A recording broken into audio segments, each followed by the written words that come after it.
Welcome.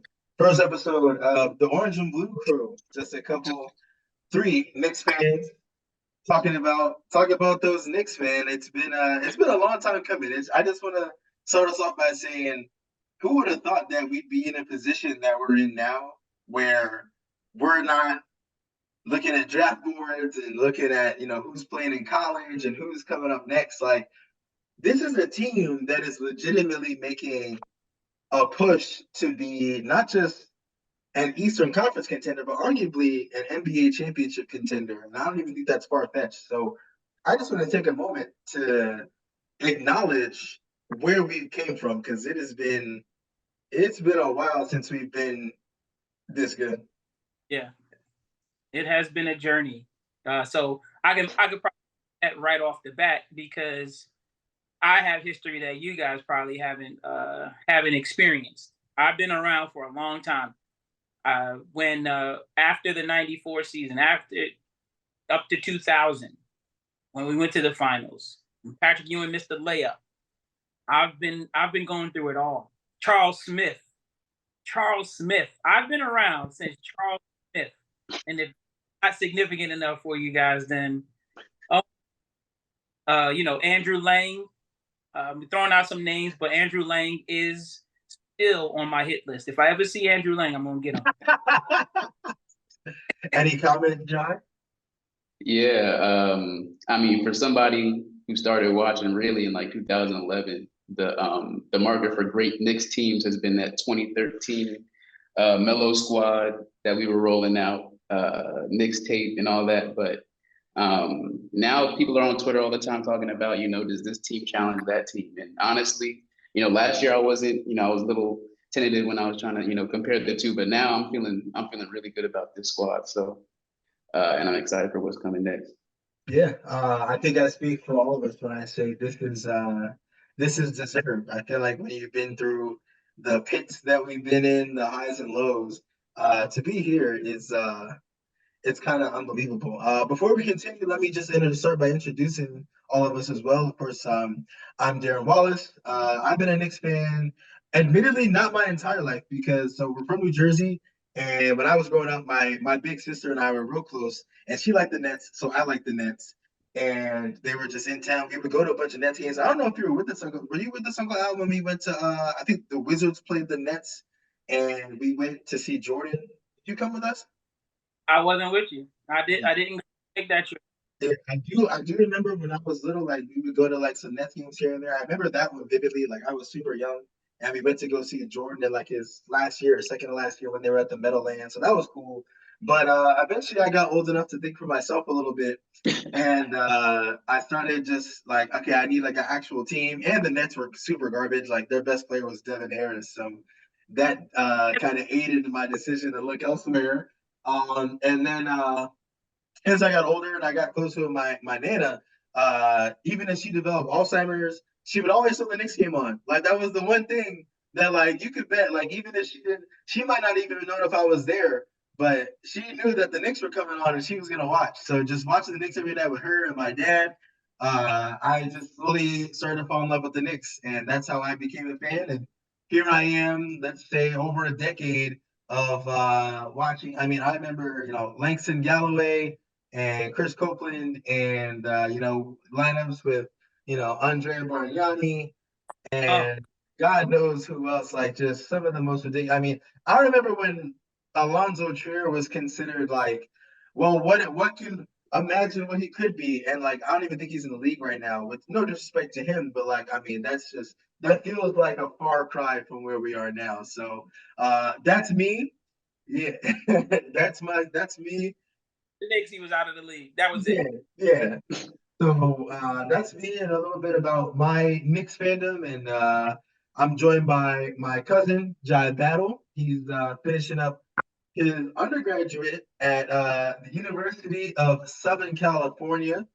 Went from the East Coast to the West Coast, and he's finishing up school there. And my uncle Al Tariq, who's been a Nick lifer, one of my dad's best friends, one of my best friends, one of my guys that's just always been in my corner for my journey. So I don't know if you guys want to share a little story of your Knicks fandom, but feel free if you'd like to. Yep. Jai, you go. Okay. Thanks for the introduction. But yeah, the basically I've been a Knicks fan my whole life. But I've been a diehard Knicks fan. I can't claim I've been diehard forever, but I've been a diehard Knicks fan for the past 4 or 5 years. And that's just based in, my first year at college, I was at Rutgers before I transferred, and I just fell back in love with basketball.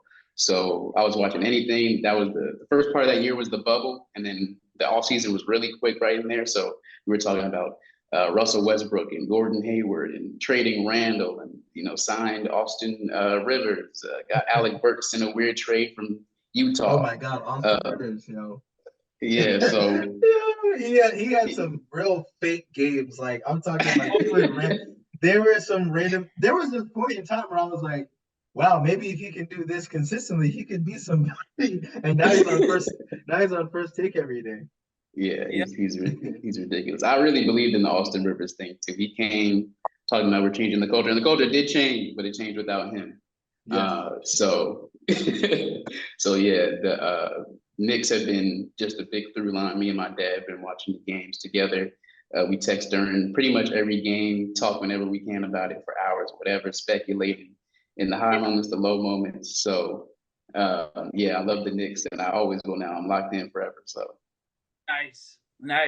We got to convert to a diehard. That's been like I care about USC. I could care less about anything. He's a hard Knicks fan. I've done my job as a father. Any introduction for yourself, Uncle Al, or will you just let your talking speak for itself? But now for me, Knicks started in the 80s. College basketball was it, right? So I used to watch North Carolina. That was a team that I liked back then when I was a kid, just because of the colors. But then I just fell in love with Patrick Ewing at Georgetown, and he was from the Hoya Destroyer. Patrick Ewing was amazing. Like we talked today about like all of these big centers shooting threes and doing all this stuff. Patrick Ewing for decades was the best jump shot shooting big man to ever play basketball, and it was consistent. Every single season, Patrick Ewing would get you 20 points, 10 rebounds, 5 blocks, guaranteed. And and then you had Charles Oakley, you had Mason, you had Allen Houston, Latrell Sprewell. So that it developed to that. But so that's how long I've been with the Knicks. I've been with the Knicks. The Trent Tucker.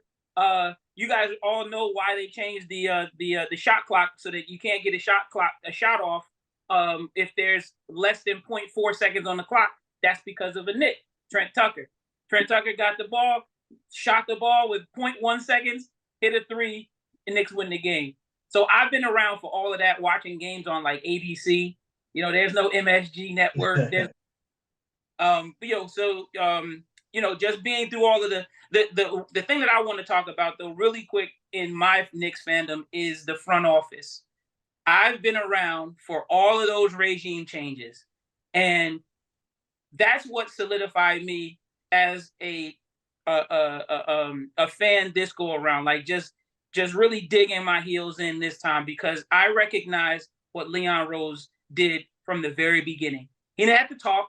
He didn't have to do anything. He changed the culture by being patient and having a plan, recognizing that you get New York Knicks basketball back to, the whole time all I wanted was Jeff Van Gundy again. And you know what Leon Rose did? He got the next best thing. So Thibs, no matter if you like him or not, that's New York basketball. And that's what we're all getting a chance to see again. And I love it. I love every minute of it. Yes, you and all of the rest of us Knicks fans, because like I said, we've been through it all. Just to give you guys who might be listening or watching, what we're going to be doing on this podcast is we're going to be looking at the week in review from the Knicks, so the previous week. So we're starting today. We're going to dive into their last week, where we're going to start off with the Hornets, because that was the first game post Julius Randle injury. We'll skip over the Jazz game because that was kind of, we kind of just handled them. We're going to look at the Pacers game, because that was a huge game where I wasn't able to watch it. I was working, but every time I checked the score, I'm like, why are we down 12? Why are we down 15? And then I checked the game later and I'm like, how does Dante DiVincenzo have like 25? And how are we in the lead? And why does Brunson have 40? Like that was a crazy game. And then of course we'll get into the Lakers game from Saturday night, which in my opinion was very winnable. But I think there are some things that kind of alarming, but not necessarily world changing. But we'll dive into that a little bit later. So we'll start there, and that'll kind of be how we start every episode. We'll look at the week in review. We'll talk about some different storylines with the team.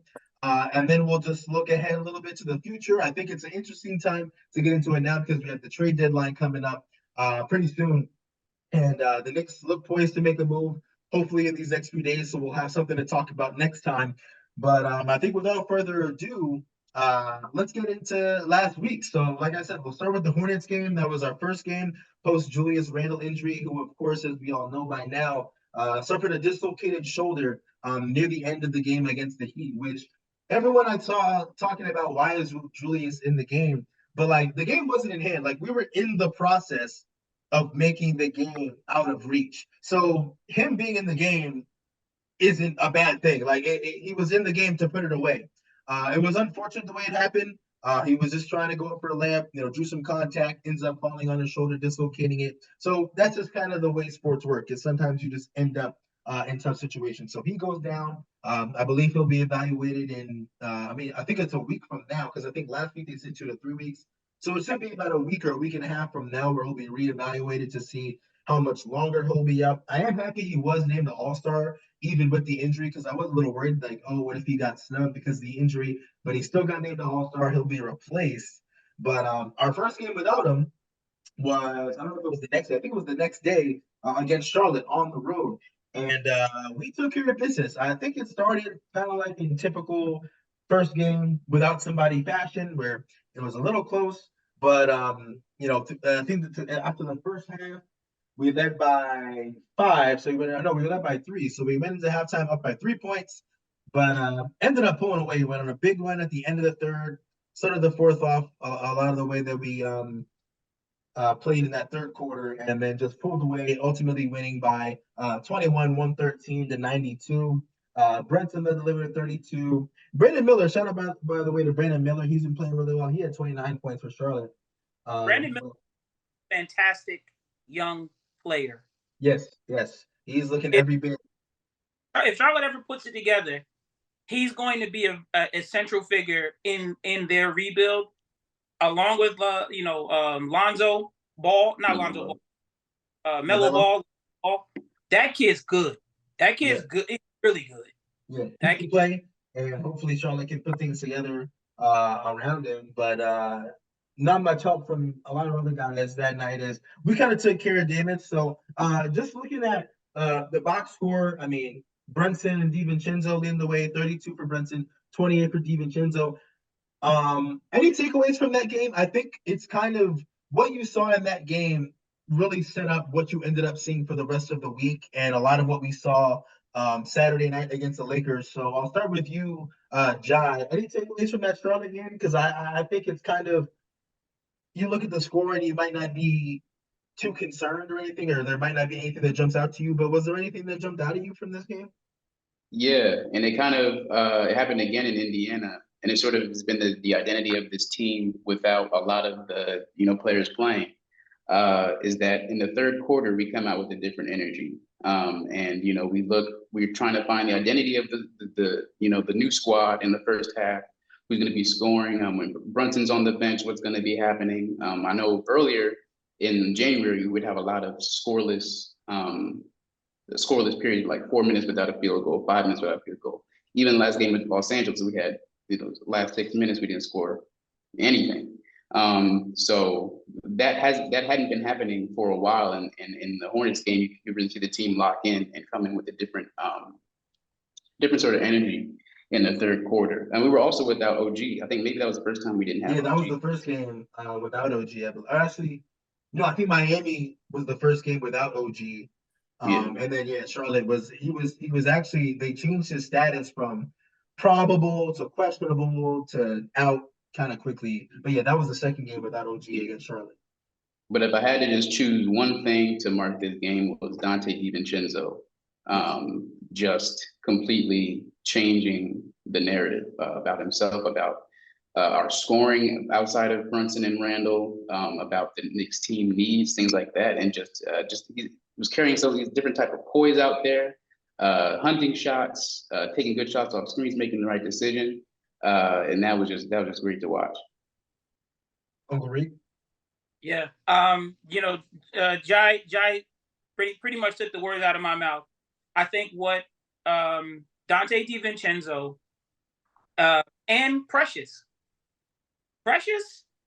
is a surprising piece. But I'll talk first about Dante. And like Jai saying, is coming off those screens, taking those shots. He's hunting shots. He's clearly been instructed to shoot the ball, which is a huge issue that I have with Quentin Grimes. Quentin Grimes, I like how he plays. He's a little bit stiff, but he won't shoot the shot. He allows the defense to close out on him too easily, and it changes his shot. And then now he's focused on passing. Dante is letting that thing fly, and I love it. And he has no conscience. And he will tell you, he's like, I don't care, I'll miss 5 of them. Coach told me to shoot it, and I'm beginning to trust Vincenzo, as well as McBride coming off the bench. McBride's hitting shots at a very, very, very high clip. So in that, but we'll stick to the Hornets game. It was Dante and just Precious starting to realize that he can contribute something to this team as a new player, finding his identity. And he's just playing hard, and that's really good to see. And it's good, almost like we knew. It's almost like the Knicks knew that we were what we were going to get. We needed a 3-4 that was switchable, and we also needed, obviously, OG Anunoby. We ended up getting all of that in that trade, and it seemed odd that we didn't have a backup for Randle this whole time. But Precious, I'm not gonna, as Clyde says, extol all his virtues just yet. He has been playing really good basketball for us.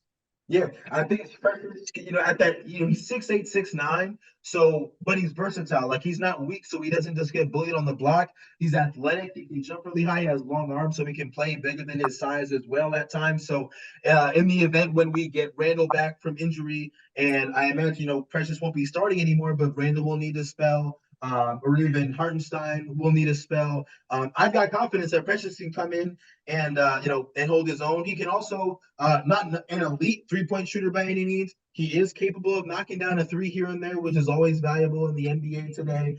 I'll kind of also go off piggyback on what you guys said, which was just the confidence of DiVincenzo and also McBride. I think I noticed the big thing with McBride was that first game without IQ against Philly.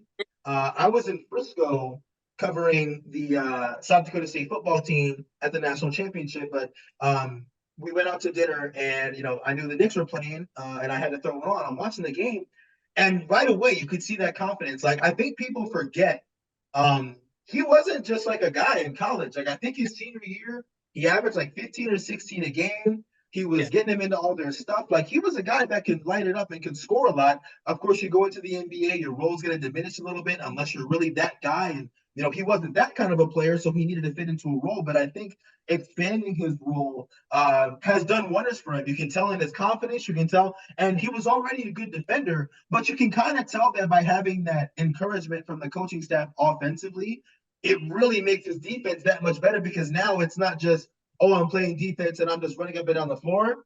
I think there was a sequence actually the other day where, like, Deuce forced a steal.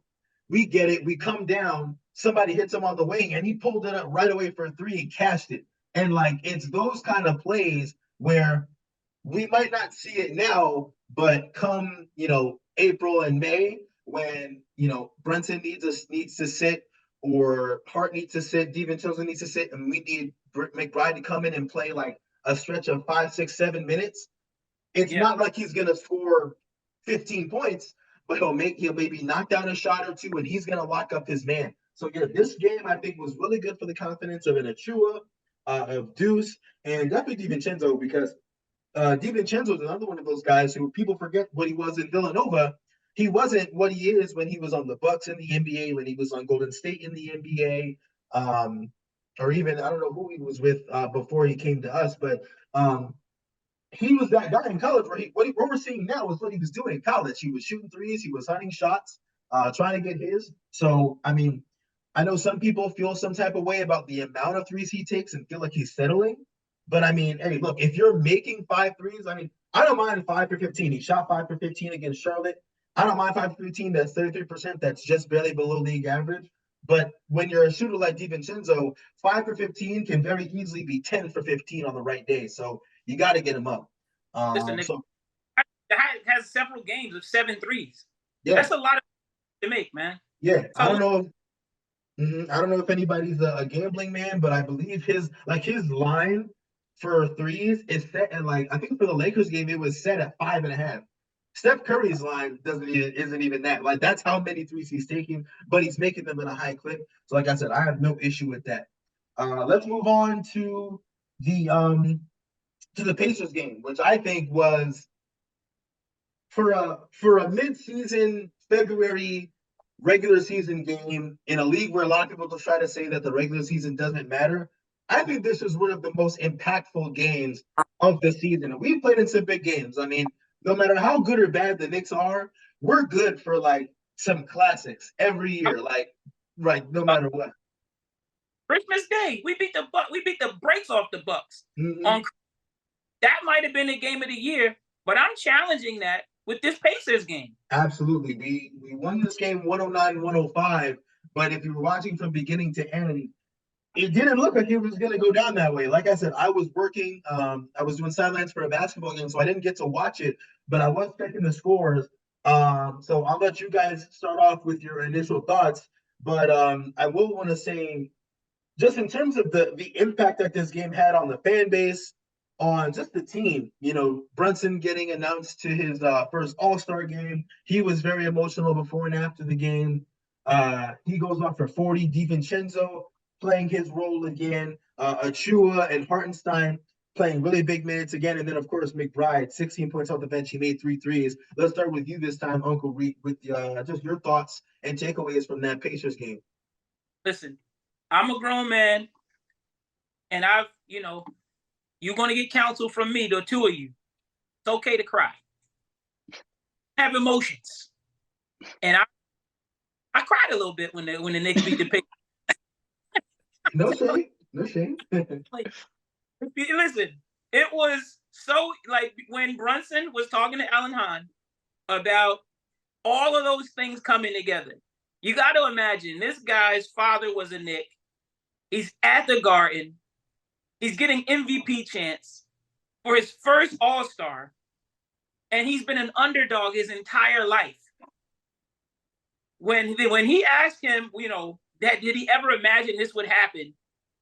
Anybody would have cried or broke down at that point. It was just too emotionally charged.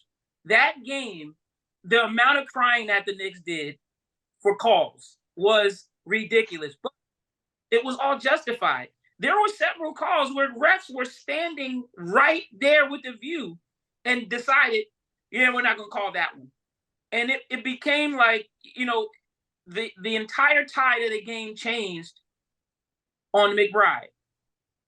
When McBride came in that third quarter and hit those threes, that made that team believe they could win.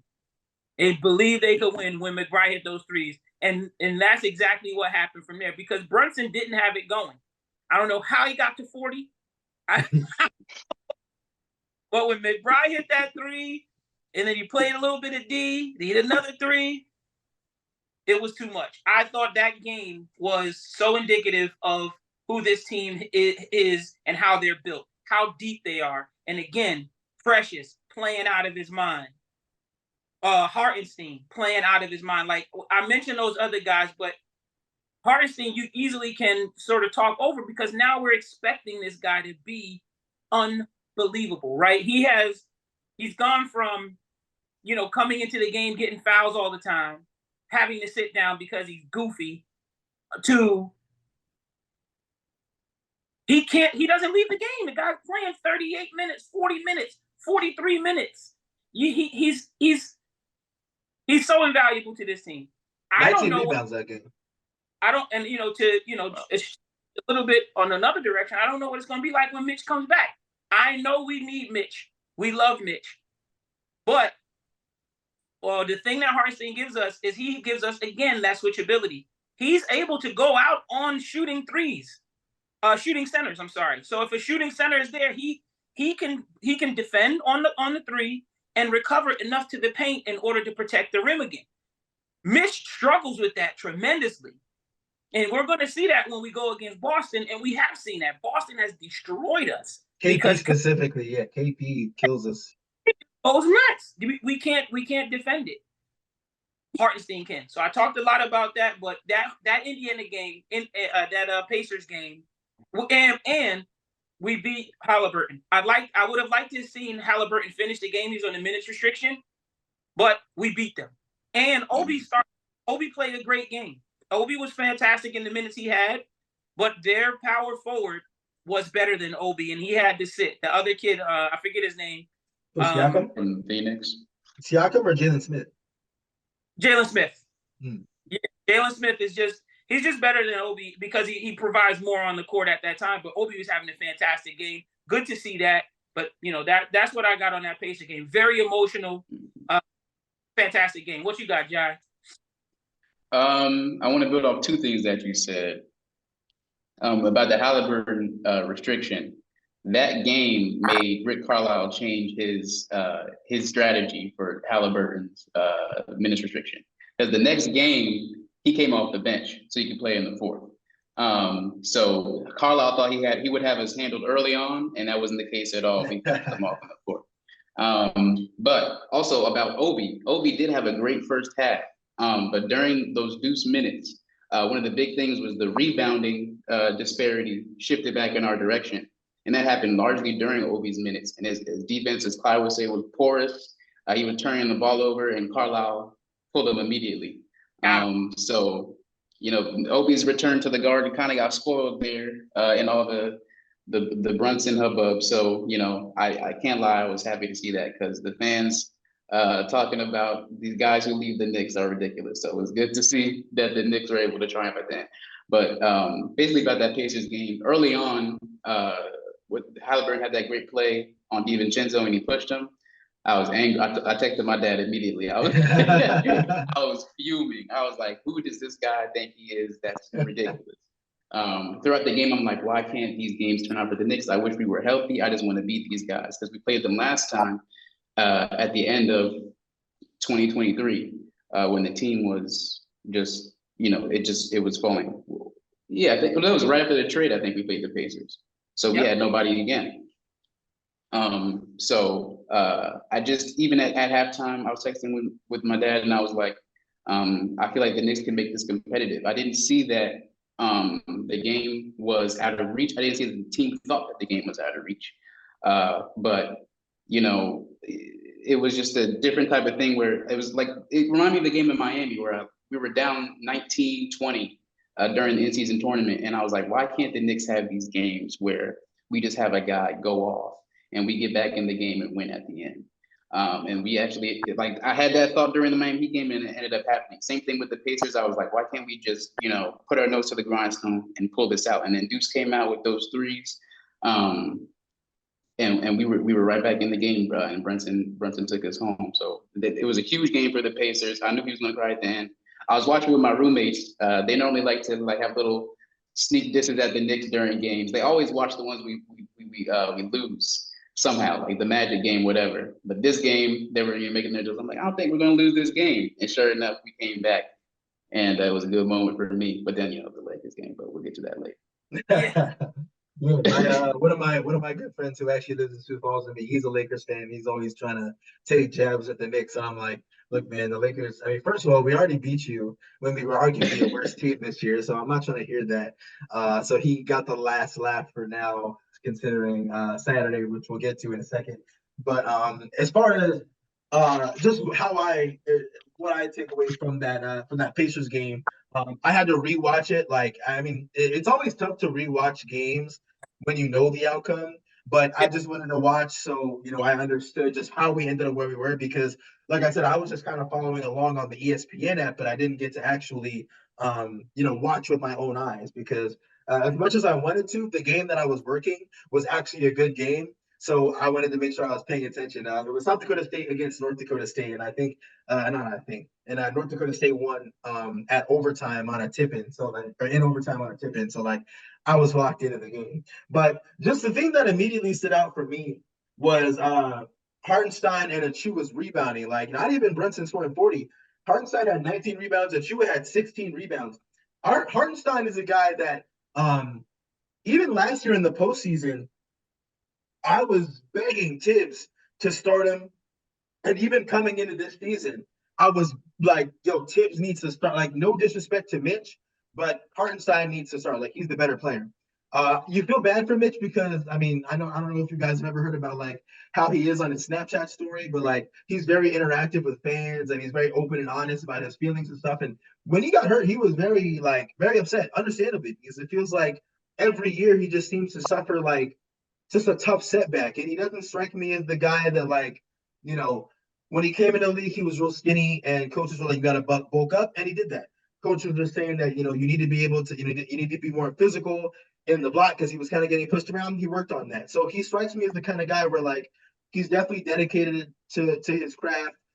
Coaches will give him a suggestion, and he'll take heed, and he'll actually try to improve on whatever part of his game they think he needs to improve on. So it is frustrating when a guy like that gets hurt and he misses significant time. However, I think that Hartenstein is a better player. One thing about Hartenstein that I think people don't remember is he's like an overseas guy, but like overseas they make you don't just understand the game as a big man. Like even if you're 7 feet tall, you're gonna understand the game as a guard, as a wing, as every position, and that's valuable because you come to the states and you have that understanding of the game from multiple angles. So the thing that I think separates Hartenstein from Mitch is how he's able to process the game uh, in a multifaceted way, where he's not just looking at the game as, oh, right now, I'm the center and I can only do such and such. Like Hartenstein's trying to impact the game, like, well, where Hartenstein can get you, 4, 5, 6 assists on any given night, in addition to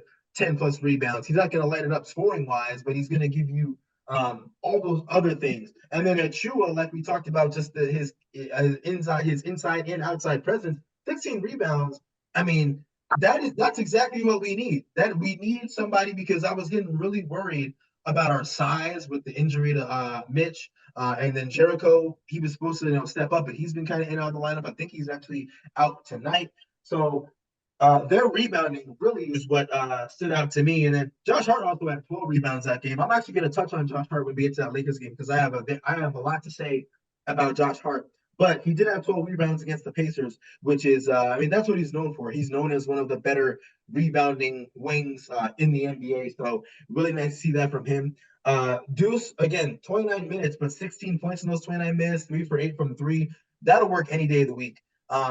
It's not the Emmanuel Quickly type scoring where you knew like Quick off the bench was going to give you 14. Like you could pencil him in for 14, 15 points. Deuce isn't that type yet where I think you can't necessarily pencil him in for X amount of points. But with every passing game, you start to see more and more like, yeah, he can really score. So that was really impressive. But one thing that you are seeing also is that he's developing a little bit more confidence in his ball handling. He doesn't seem like he's the strongest, most secure ball handler, and I think Thibs gets him out right in time. He's been, it's almost like he's letting him play with his hand on the back of his jersey, and as soon as he puts shaky on that ball handling, he snatch him right out, which is good because it helps his confidence in terms of being successful on the court, but he's got to work to stay on the court. Right. We might, just as an aside, we might need to make a ball handling move once we start to get into that trade, that trade conversation. There may have to be some ball handling involved there. We're trusting him because Malachi Flynn is stapled to the bench, but there may need to be a move. Right. Another thing, DiVincenzo, another game with more than 12 3-point attempts, which again, not mad at it. He was 4 for 16 this game, so 25% is not ideal, but I think that's just kind of where you have to live with. Like you have to live with it if you're a fan because he's not. He can get to the rack and he's very sneakily athletic, but he's a shooter and he's at his best scoring wise when you're not telling him, hey, stop shooting threes. You know, we're not actually. I think people have a misconception.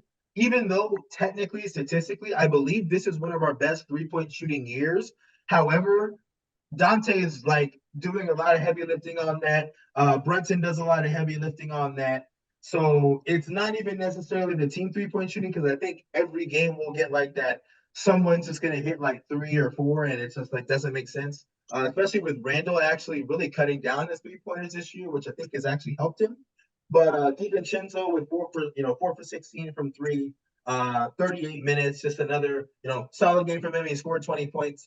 But Brunson, I don't think people really understand what Jalen Brunson is doing for not just the Knicks, but for New York basketball. Because even being from New Jersey, I think New Jersey gets overshadowed because New Jersey doesn't have like a major market college team or a pro team, at least up until now. Like, people don't really take Rutgers seriously quite yet, though I think that will change next year. People don't really take Seton Hall seriously. Fairleigh Dickinson had a cool upset over Purdue, but no one really knows anything about them. And then like St. Peter's went on that run, a couple years ago, but they're kind of back to just being St. Peter's in the MAC again. And then, in New York, Syracuse fell off. St. John's hasn't really been anything until they just got Rick Pitino, and they're solid this year, but they still got to prove it. Bryant, no one even probably knows where Bryant is. St. Bonaventure had a cool run. Like, you know what I mean? Like, there's no like major New York, New Jersey teams that are constant staples.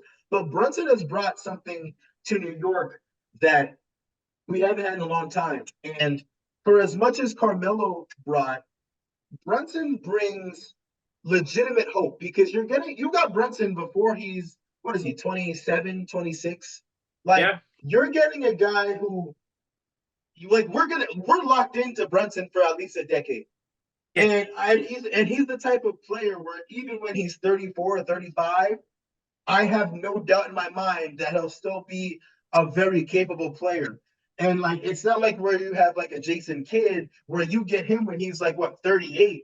And I mean, I remember there were certain nights where Jason Kidd looks like the best player on our team, and it's like, yo, this guy's 38. And then I remember I think he rolled his ankle one night, and a rolled ankle had him out for like a month. And it's like, yeah, that's what happens when you rely on a 38-year-old to be like your best guy on the floor. But you got a guy named Brunson who's giving people hope. Like I saw on I don't know if you guys are on Twitter a lot, but the Knicks Muse page is very active. I follow them on there, and they posted like, who do you think are like the top athletes in the city of New York? And I actually had a discussion about this with my boy Jay and my dad, like literally a year ago during playoff time, where they were like, "Who do you think is the biggest athlete in New York?" And even then, I said it was Jalen Brunson. Like even when we were just making that little playoff run, when you're the guy on the Knicks, you're the king of New York. Like all the love and respect to Aaron Judge. I'm a diehard Yankees fan. Just my favorite player. Aaron Judge is number 2, maybe sometimes even 3, depending on how much people like football. But Brunson is the king of New York right now. Like he can't probably go anywhere without getting mobbed, without stares and pictures and videos. Like Brunson is giving us something that we haven't had in a while. All love to Carmelo Anthony. And I think the defining moment was you talked about Uncle Reek, the fouls in that game. And when I was watching it, there were some calls that were missed. I'm not really one to get into the whole officiating thing because I think if you're good enough, you never even let the officials impact the game enough to where you can even blame them. But there were some questionable calls. But the thing that stood out to me was at the end of the game, and I'm sure you guys already know what sequence I'm going to talk about, where Brunson just got crushed. He had hit in the eye, no call, and easy dunk layup for, I think it was Jalen Smith or Siakam, I forget. Brunson is like, what the hell? We call timeout. Yeah. Yeah, we call timeout. And you can see Tibbs was hot. Which that's one thing I really love about Tibbs is Tibbs will go to war for the guys, which is always you want to see that from a coach. And then you see them come out of timeout, and Brunson's just like, yo, like chill, like I got it. Comes down, ISO, floater, foul. He got the ball. He caught the ball after the floater, and the whole crowd erupted. He's screaming at the crowd like, that right there is like, yeah, that's your all-star moment. Like that right there, like we were down by 15 or 17 at one point. We came all the way back. We had to go on this run. Brunson's eye is swollen, like he looks like he's just been getting beat up. Brunson gets beat up all the time. That's a separate conversation for another day. But that right there was a defining moment for our season. And I just love going back and watching it because like when have the Knicks had that in recent memory? When have the Knicks had a guy like, I love Randle. I go to bat for Randle more than most, but Randle, he would have those spurts, but it was never just like you knew it was coming every night. Like, or we would have those type of games before we had Brunson, where we're playing like a Milwaukee or a Brooklyn with KD and Kyrie, or we're playing like a Golden State, and we're hanging in there, and it's the fourth quarter, and it's under 5 minutes, and that's when the stars start to go shot for shot, and we just never had that guy who could match the other star's shot, and then a 2 point game turns into a 10 point game, turns into, hey, we lost by 7, but it was, good job fighting, but not quite. But now Brunson gives us something where, I mean, I think back to like the Phoenix game where what did he have, 53 or whatever? Like we haven't had a shot for shot kind of guy in so long. And Brunson's one of those guys where he's a guard that doesn't need a screen to score. I'd seen somebody tweet about on Twitter, like, oh, in the NBA, everybody needs a screen to score. First of all, it's not true.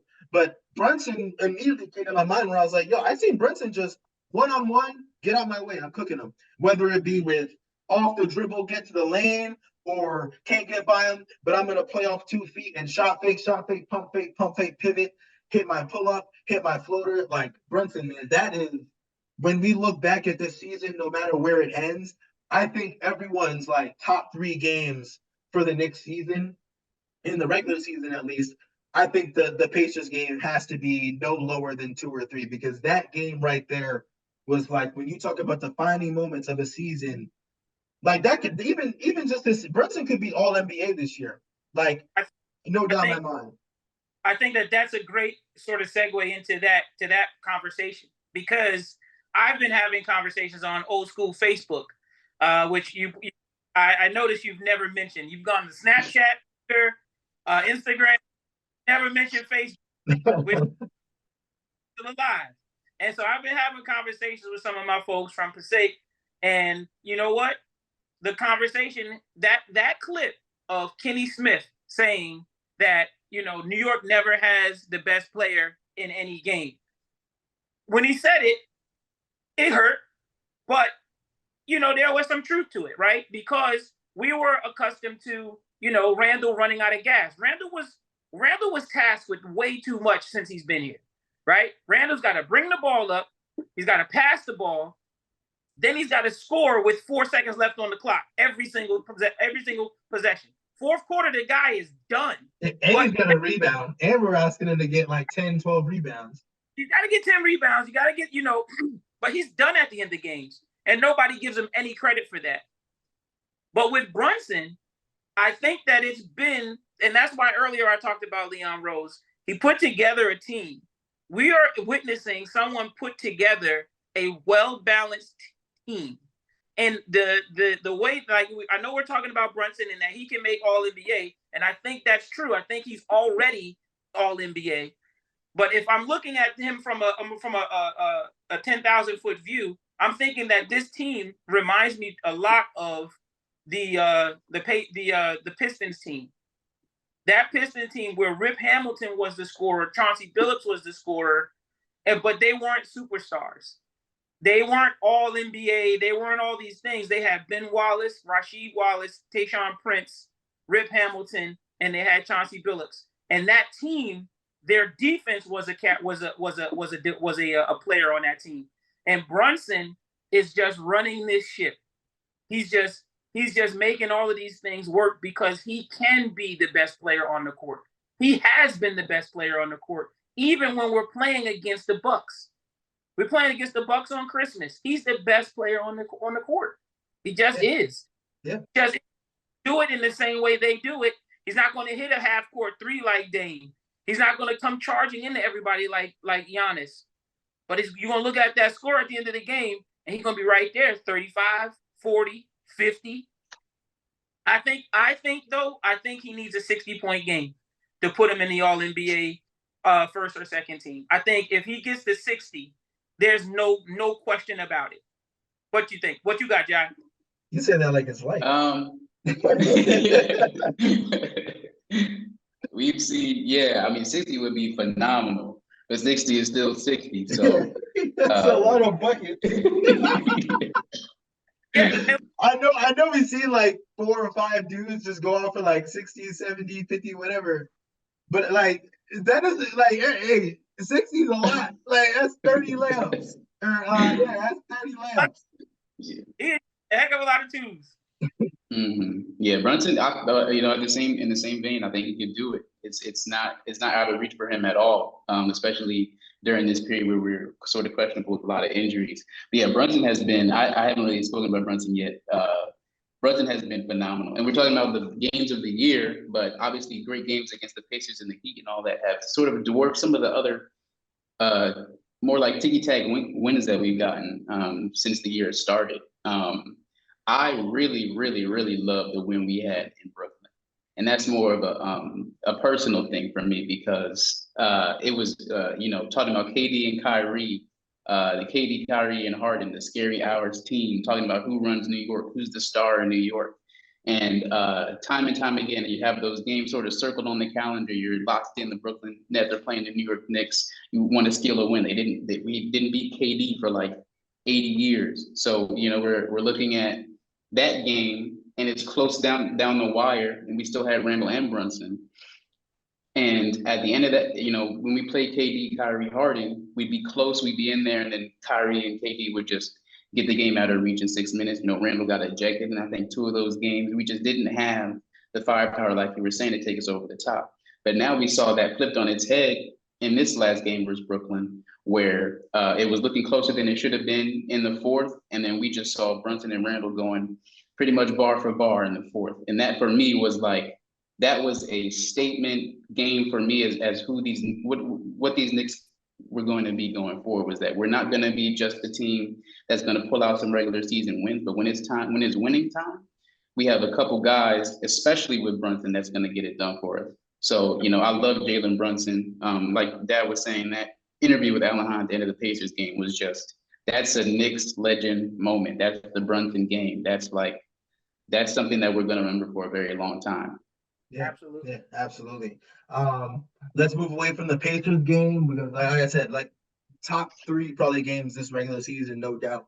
But now let's move over to the Saturday night game, which was a tough result, but I think there's some silver lining, but there are some things that I do think this raises some eyebrow-sized questions. I'll actually get us started with this one because, like I said, I missed the Thursday game. So I really wanted to make sure that I was locked in every single play of every single minute, every second of this Lakers game. And man, first of all, again, just great job from Brunson. He was a leader. I think what you saw from Brunson in this game was really his leadership. Even though we didn't get the win, I think you just saw like his poise, his demeanor, and also his trust in other guys. He's never really been marked as a selfish guy, but I think we actually got to see it in real time in terms of on-court leadership, just encouraging guys. Hey, Josh, last year, I think a lot of people forget that Josh Hart and Brunson like actually play basketball and they're not just goofballs that are friends. So like you actually see Brunson like coaching up Hart, encouraging him, you know, encouraging other guys on the team. And this was a game that when you look at the box score, you're probably like, what went wrong? Like everybody seemingly had a good game. Like everyone really did kind of what they've been doing. Ja, you alluded to it earlier when, you know, we talked about scoring droughts, and that was really the difference. I mean, we were going bar for bar with them. You know, LeBron didn't do anything crazy. You know, amidst all the Stephen A, and don't get me started on Stephen A, but like the Stephen A, oh, you should get traded to the Knicks, blah, blah, blah. Like, don't want LeBron. Amidst all that nonsense, LeBron didn't do too much. He had 24 points. Couple of just really tough, like, I'm LeBron James shots, which is just, you know, it is what it is. AD only had 12. He had 18 boards, but that AD's been boarding all year long. But we mostly kept him in check with 12 points. And then, 1 second. But really, it was Reeves and Torian Prince, who I think really were kind of in that second half. Reeves really got cooking. Torian Prince really started to knock down some shots, and that was unfortunate. But this is one of those games where that it was really just that drought that killed us. And there was a stat that I saw that Brunson was double teamed 30 times. What I wanted to get to earlier when I was talking about Josh Hart before I pass it over to whoever wants to go next. Um, this game isn't concerning in any way, but the only concerning thing to me from this game is what Josh Hart did. I've seen Josh Hart have 30-point games. I've seen Josh Hart be a consistent scorer. But for whatever reason, he didn't go back to attack mode. Like Brunson would get doubled. And it wasn't like the Lakers were doing anything tremendous schematically to force Brunson to give it up. It was literally like as soon as Brunson crossed half court, we're just running two. And it would be Torian Prince usually leaving Josh Hart or Reeves. They were interchanging them, and one of them would just run at Brunson and just force him to give it up as soon as he crossed half court. And Hart would catch and like drive and not look to score. Like, bro, we need you. Like, I mean, he was 5 for 16. I would wager that he missed 11 shots because he was playing himself out of scoring easy buckets. Like, once you catch it and there's two guys on Brunson, you got numbers. It's 4-on-3. Either find the open man, like I know you can do because you're Josh Hart and you're a capable player, or revert back to, hey, pretend it's Portland, man. Go get a bucket. I've seen him have these type of games before, and we don't know how long we're not going to have Randle, and we don't know who we're going to trade for at the deadline, which we'll touch on in a little bit. But while we have the roster we have now, Josh Hart has to be aggressive. The way that he played on Saturday, he was timid. The 16 shot attempts sounds good for Josh Hart on paper, but it was the quality of looks that we're getting. And in the fourth quarter, when we needed somebody that wasn't Jalen Brunson to get a bucket, we needed Josh Hart to be that guy to either get the bucket or create the opportunity for someone else. And I don't think it's asking a lot either, because when you got a guy that's being doubled like Brunson was, you've got nothing but numbers. And I just think we had a missed opportunity to. I'm not mad that we lost. I mean, I'm mad that we lost because I hate when the Knicks lose. But I think this was a game that we'll look back on it in a couple of weeks and say, man, we really could have won that game. But it won't go too far as like deciding much, but just a little bit of a frustrating outcome relative to what I think could have happened. So I'll pass it off to one of y'all next. Yeah, just real quick. I will stray away from talking about officiating, but there is one thing but it's a big thing that I do during games, and I try not to really, really touch on it. But there's one stat that really stood out to me about the Lakers and the Knicks, which is that the Knicks are like in the recent games #2 as far as free throws attempts go. But the Lakers are #1 by a long shot, despite being in the bottom 5 in the league in percent of drives that they're taking during possessions, which was very apparent during that game. And in 6 minutes, where Brunson's being face guarded and doubled, he's getting no foul calls and not getting to the line at all in the fourth. But despite all of that you're right, there are things that should have been done when a star player like that is getting doubled, especially when there's a point guard who can get the rock to somebody pretty easily. And there was one possession that really stood out to me, which was DiVincenzo got the ball, I think on the left side wing, pump fake, drove in, had a good shot, dumped it off to Hartenstein, but had a really tough shot against AD when we really needed a 2, and it didn't go down. And people were online talking about Hartenstein, whatever. But I think that Josh Hart, his always making the extra pass, making one pass too many, sort of really bled into what the rest of the team was doing when Brunson didn't have the ball. And DiVincenzo should have taken that first shot. He should have taken the second shot when he had the drive, but he dumped out to Hartenstein, who even looked to pass before he took the shot. And AD came down with the rebound. And like you were saying, yeah, AD had like 4 blocks in that game.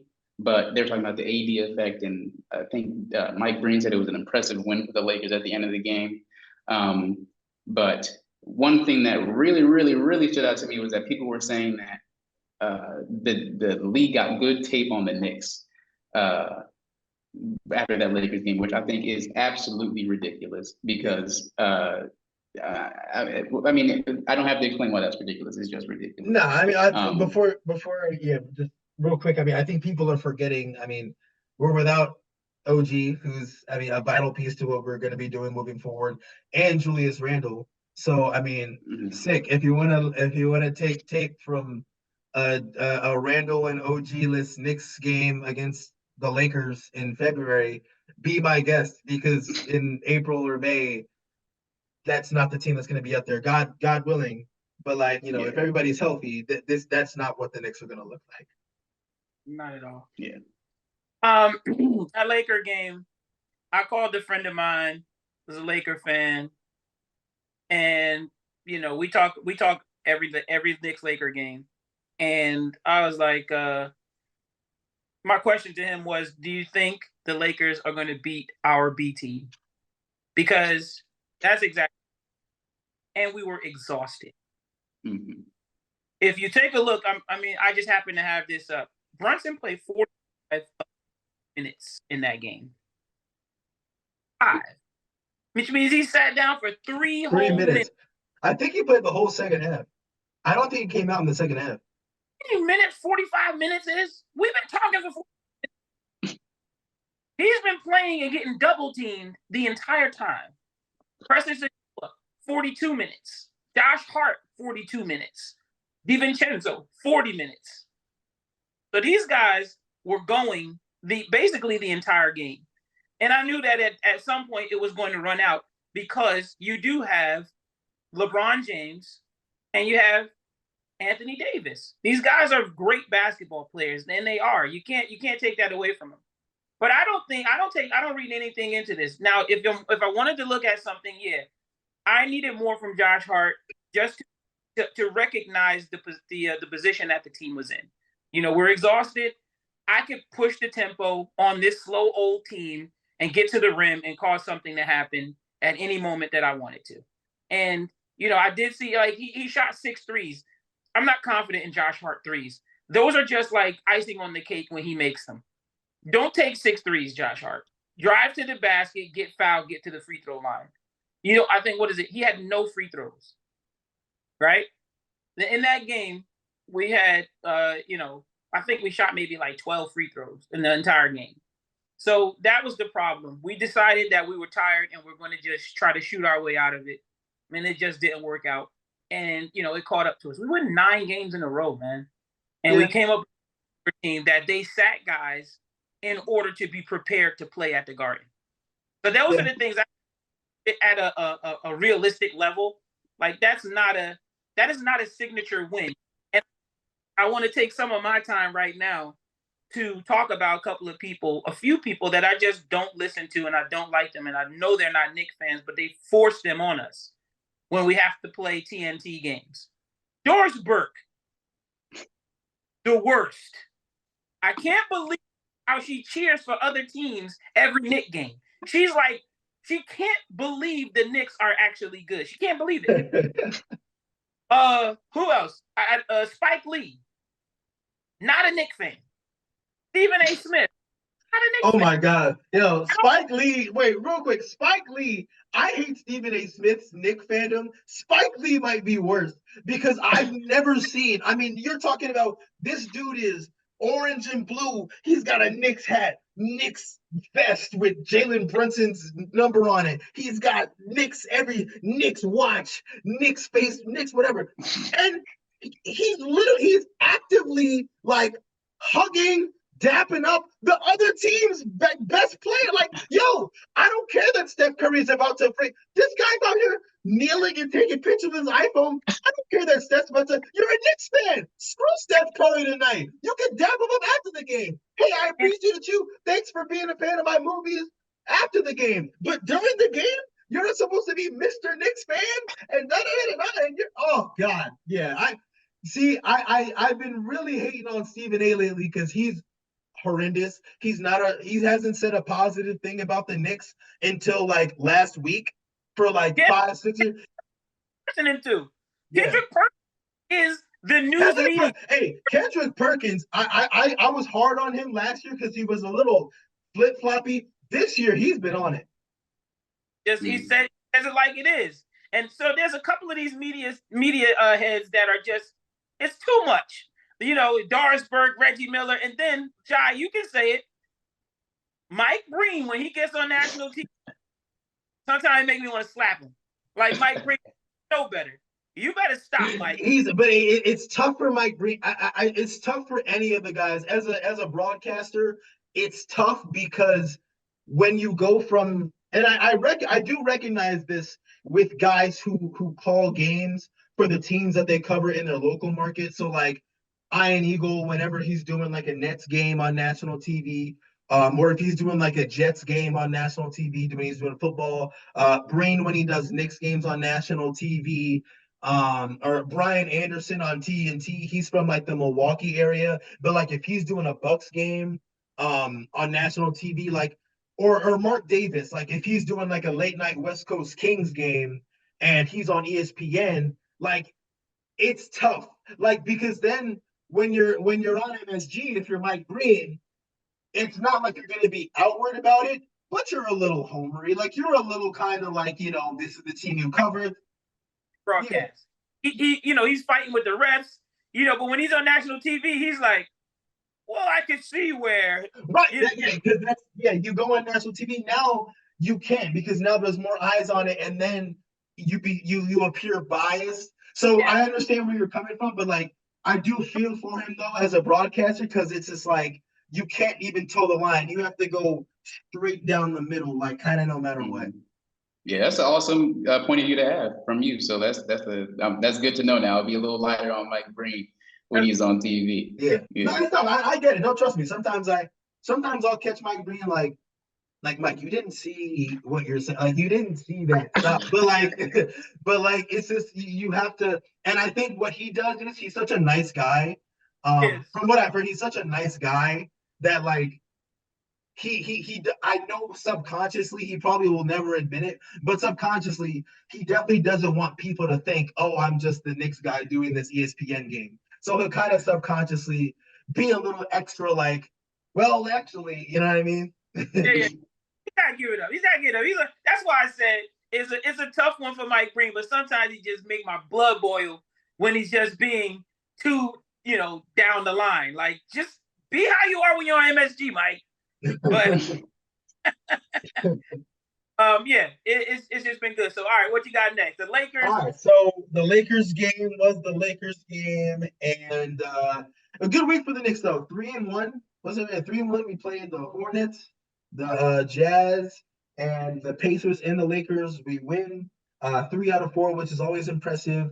And just a reminder, these episodes may probably come out after a game has already been played in that current week, but we'll be looking at the week in review, and then also slightly to the week ahead. But right now we're recording this on a Tuesday, so we got the Grizzlies tonight. Jericho Sims, I believe they're saying, is out for the game, but I mean, if we can't beat the Grizzlies with G Leaguers and who knows who else, then God bless. Yeah, G Leaguers in 10 days.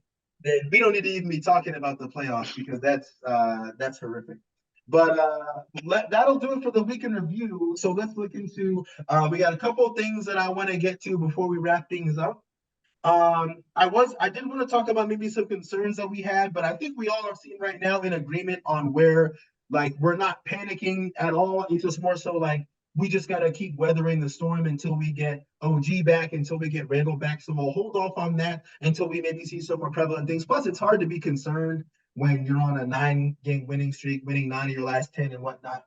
So the last two things I want to end with are trade deadline coming up. There are some names that are being signaled out there that the Knicks are linked to. And also, the last thing that I want to get to when we'll finish things up is a nickname for Jalen Brunson. You and I have been talking about we need a nickname for Brunson. We'll try and come to a head on that. But before we do that, let's first address the trade deadline, which is coming up, I believe, is it the 8th or the 9th? It's Thursday.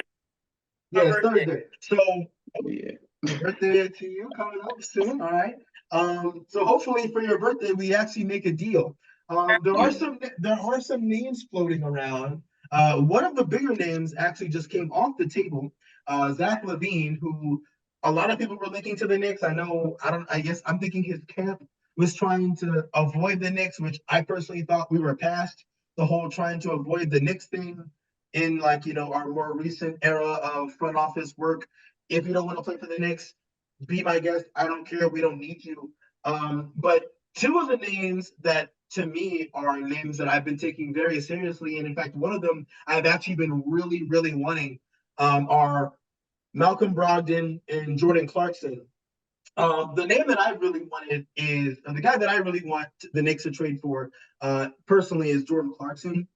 You talk about ball handling and scoring off the bench. I think after you create an Emmanuel quickly, I think one of the most valuable roles in the NBA is guy coming off the bench that is going to score 15 or 35. And Jordan Clarkson is literally that to a T. Like when you watch him with the Jazz, I would say he's a little more consistent than that. Like I think on nights where he doesn't score 30, he'll give you 17, 18, which is great, which I think the Knicks can benefit from greatly.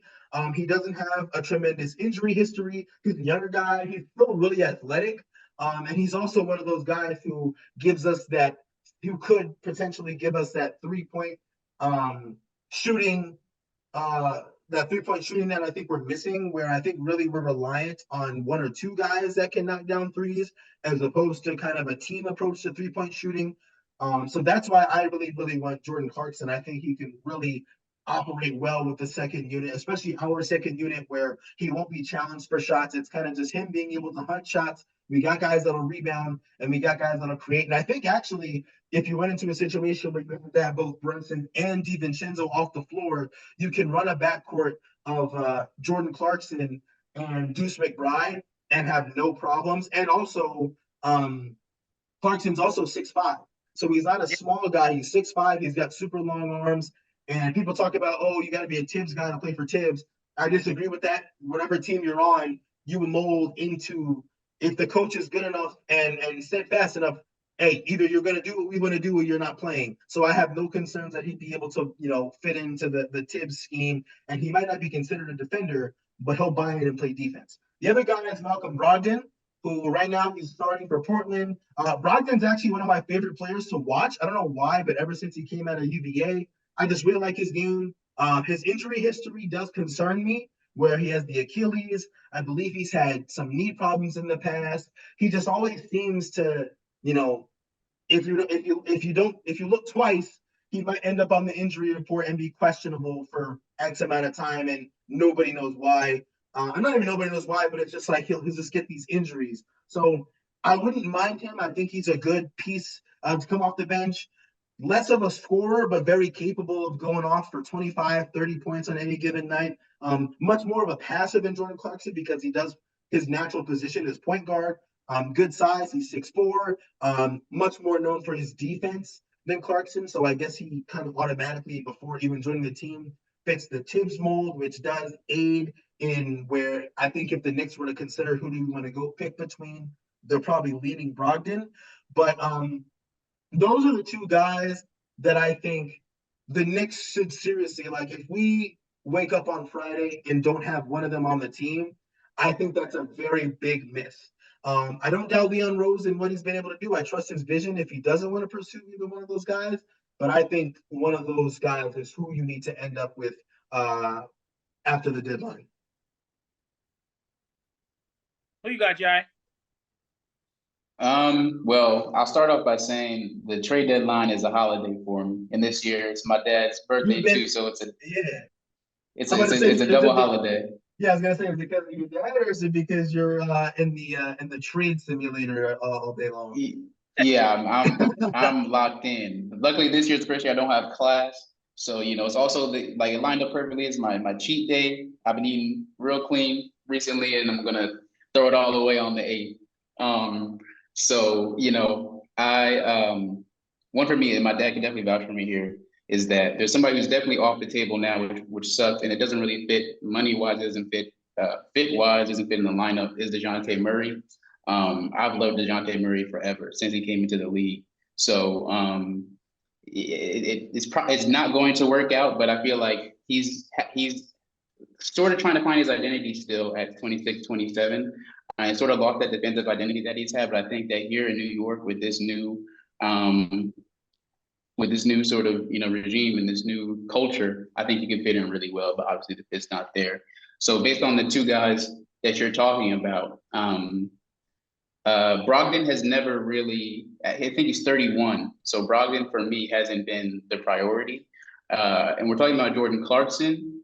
I think that he has, when watching Utah, even during his heights, he has some serious issues with, not serious issues, but with shot selection and efficiency. I think that he's not as efficient as some of the other options coming off the bench.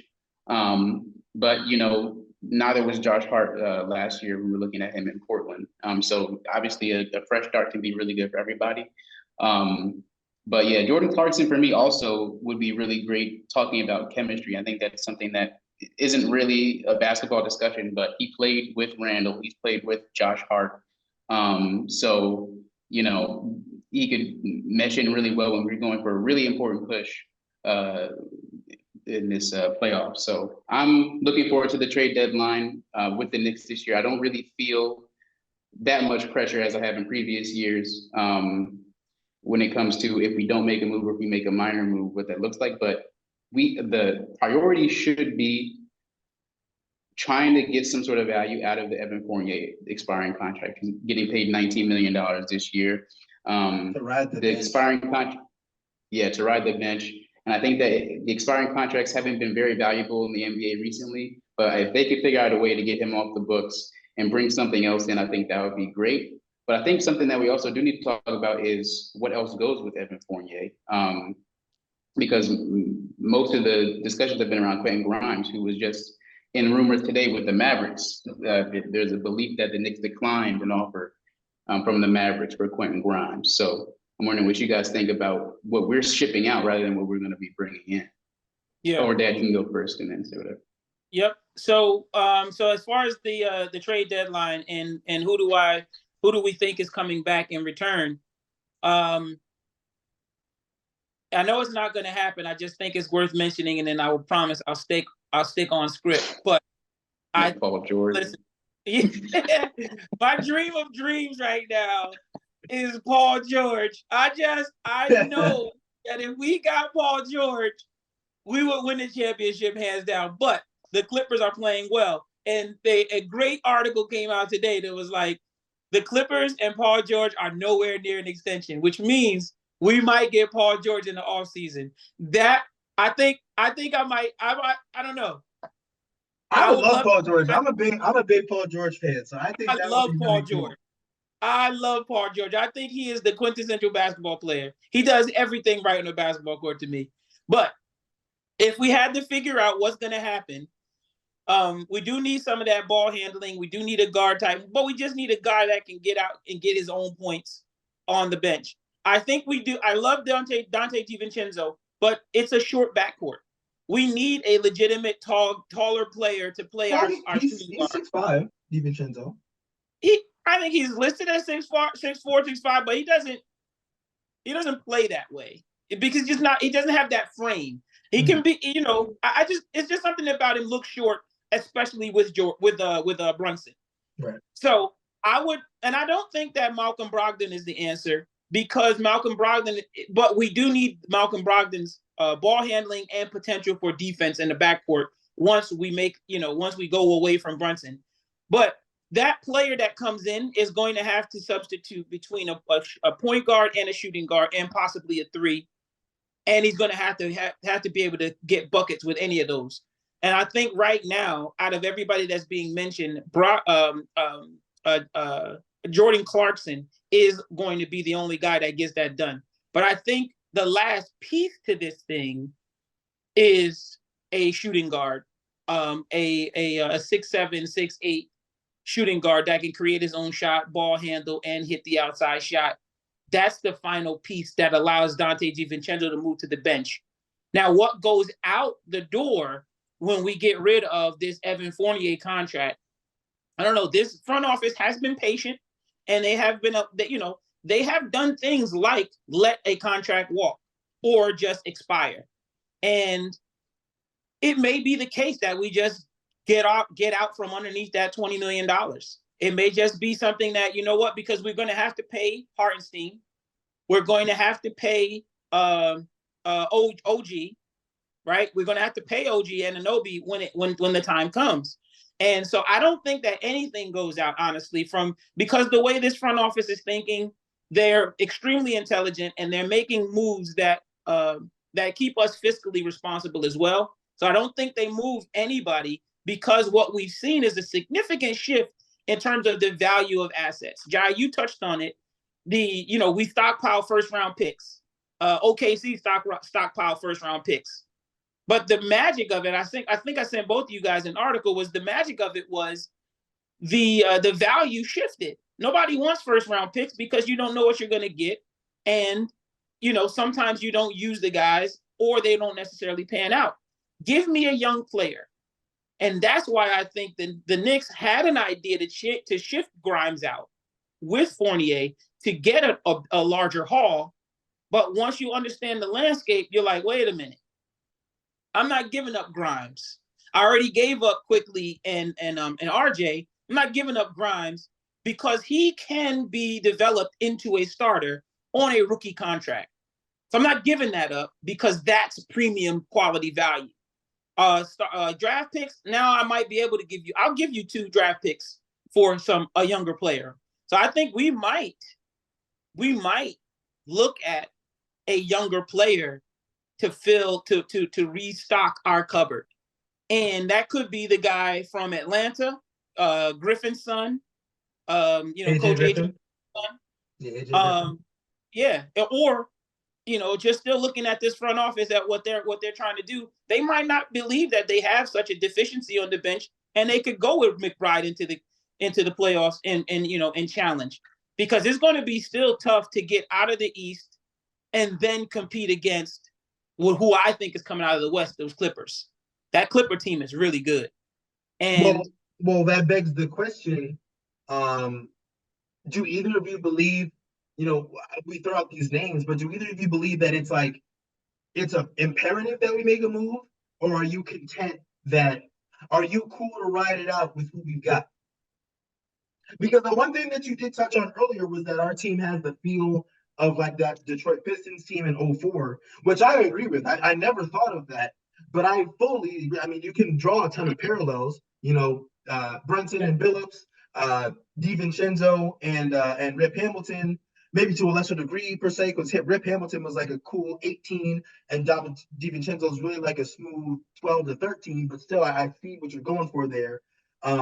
You've got an OG, Tayshaun Prince, Randle and Rasheed Wallace, and then at the top you've got Hartenstein and Ben Wallace. Now, of course, Ben Wallace is 1 of 1 when it comes to defense, but I do see those parallels. So, are you guys cool with just riding it out as with what we've got, even with the injuries? Yeah, I think so, and I think the front office might be too.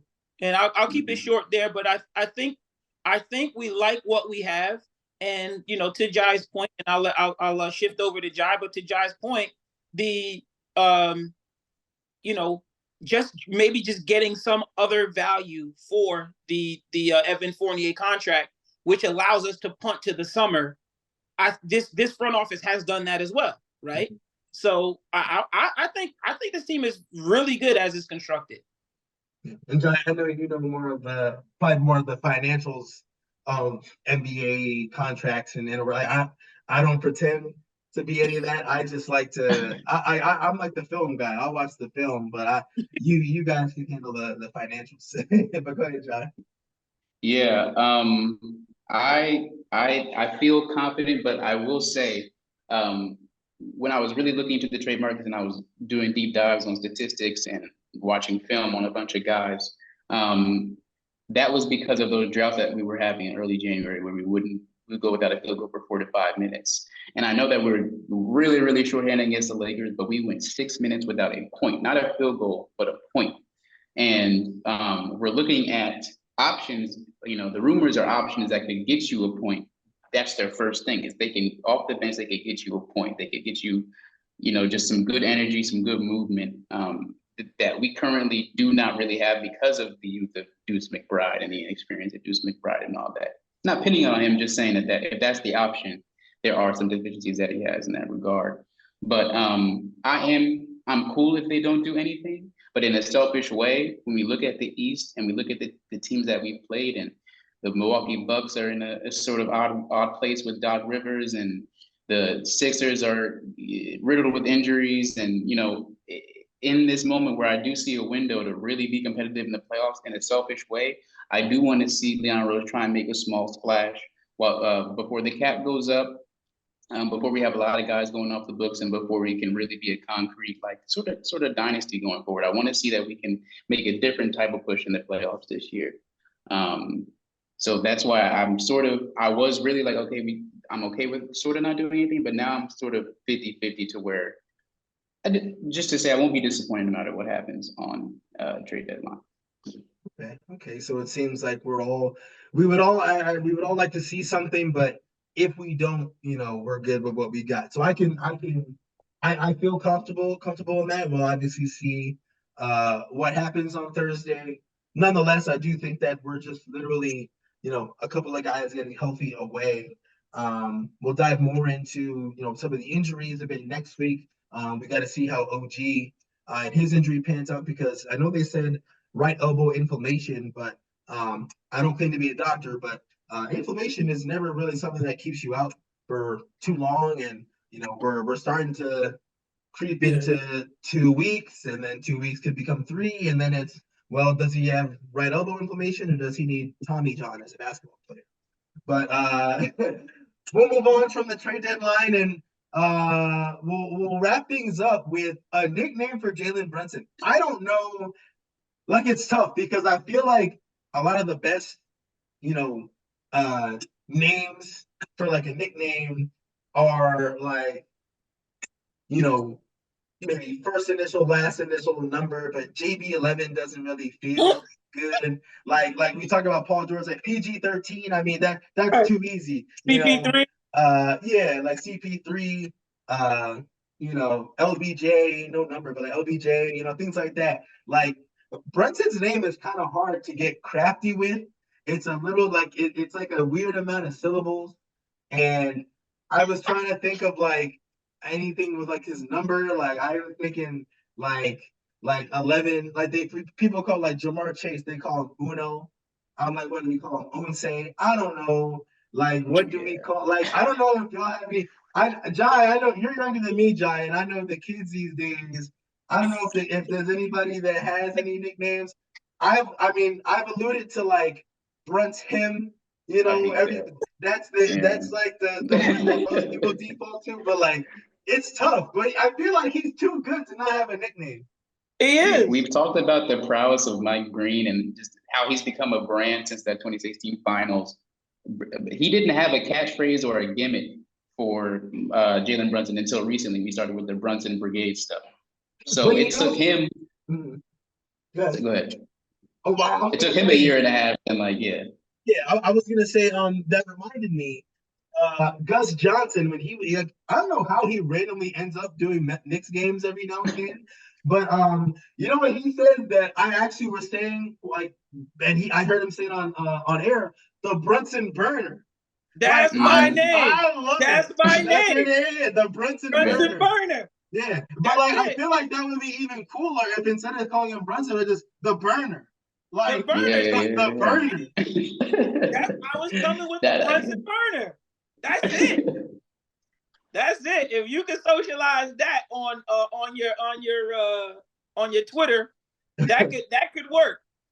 I love the Brunson burner. The Brunson, because I know I've been going through the guys, and you try to come up with some nicknames. So Deuce McBride, the day when we played the Sixers and he made like his first 4 threes or his first 3 threes, I was calling him Deuce, because I know New Yorkers love Deuce.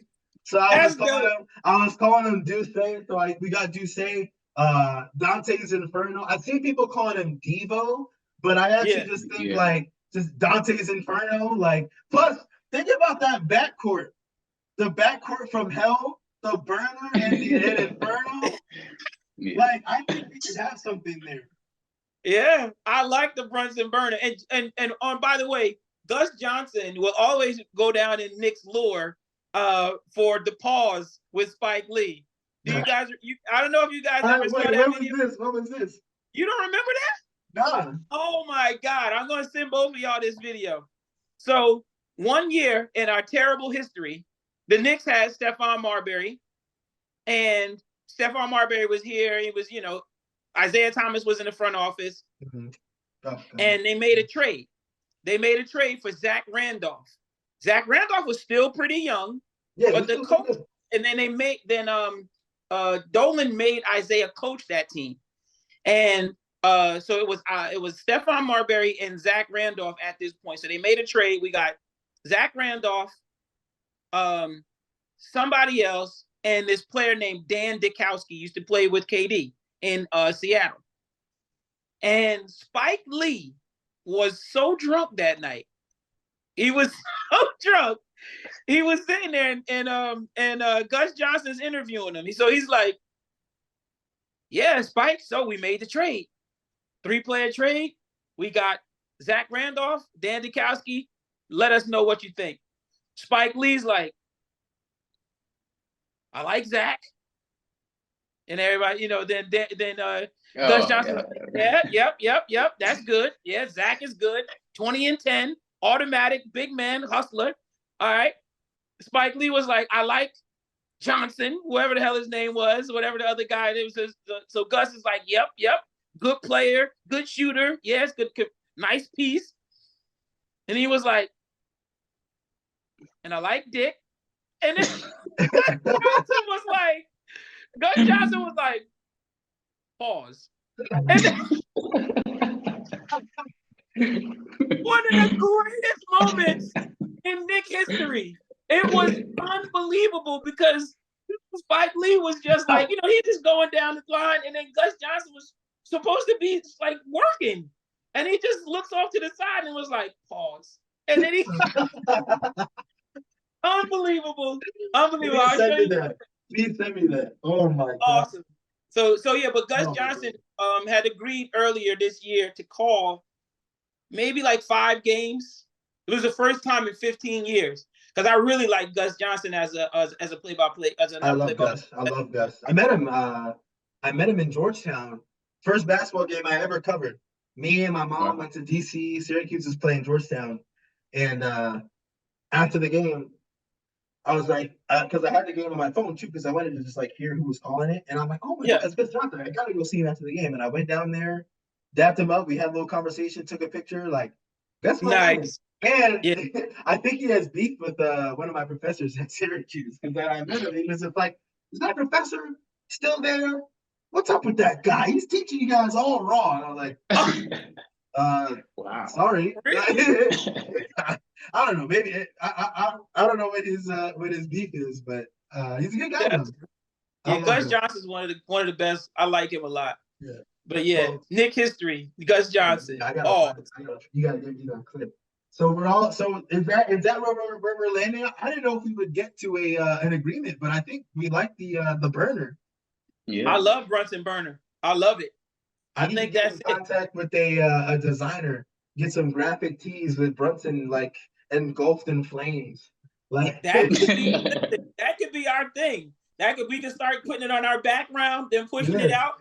And our thing could be if it gets adopted, it'll start right here. The burner. All right, so we're claiming it. The Brunson burner claimed on the orange and blue crew. Yes, sir. Yes, sir. All right, so that'll do it for this one. That was a fun one, guys. I enjoy it. Just talking Knicks, and it's always good when your team is good. So to have a team that's like really making something happen and can really threaten for not just the Eastern Conference, but for the NBA championship, like. This is something that's quite literally, at least in my time, has never happened for the Knicks. Even with all those years with Carmelo, we never even sniffed the level of notoriety that we're getting right now. And my only concern is those damn Cavs, man. They won't lose. Like every game we win, they win. When we lose, they lose. So it's like we gain nothing. Like they want us. They want to play us again. I know they do. Yeah, they want us back. Any final thoughts, fellas, before we wrap it up? No. No, you got nothing, Jai? I got nothing. No, I think I'm just excited about this game. We're about to get. Yes, sir. We got 5 minutes till tip Yeah, we off. got 5 minutes before the Knicks tip off against the Memphis Grizzlies. Team of G Leaguers in 10 days, as Uncle Luke says. So yeah, we'll catch y'all next time. Thank you for listening and tuning in on whatever platform you're watching us from, and we will catch y'all next week. Out. Brunson Burner out.